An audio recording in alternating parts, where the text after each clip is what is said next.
Hello friends, வணக்கம். நான் இன்னைக்கு எங்கள் பாரம்பரிய ஸ்வீட் செய்ய போகிறேன். அது எப்படி செய்கிறதுன்னு உங்களுக்கு நான் சொல்கிறேன். அரிசி மாவு ஒரு கப் எடுத்திருக்கேன். தேங்காய், வெல்லம், நெய், உப்பு. இது இதோட பேர் ஜில்லேடி காயை. நாங்கள் ஜில்லேடி காயின்னு சொல்லுவோம். இது பொரிச்ச கொழுக்கட்டைன்னு சொல்லலாம். கொழுக்கட்டைக்கு மாவு எப்படி ரெடி பண்ணுறோமோ அதே மாதிரி ரெடி பண்ணிக்கணும். இந்த தேங்காவும் வெல்லமும் பாகம் வச்சிடணும். இது நெய் தொட்டு கொழுக்கட்டை மாதிரி செஞ்சு எண்ணெயில் பொரிச்சு எடுக்கணும். நாங்கள் ஜில்லேடி காயின்னு சொல்லுவோம்.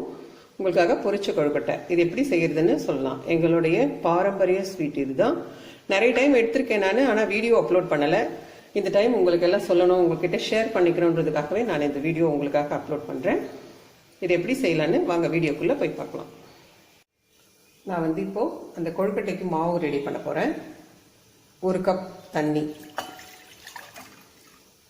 எந்த கப்பில் மாவு எடுக்கிறோமோ அதே கப்பில் தண்ணி, அதுக்கு தேவையான அளவு உப்பு கொஞ்சமாக போட்டு நல்லா கொதிக்கணும். கொதிச்சதும் மாவு விட்டு கலரணும்.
பண்ணி பாருங்கள்.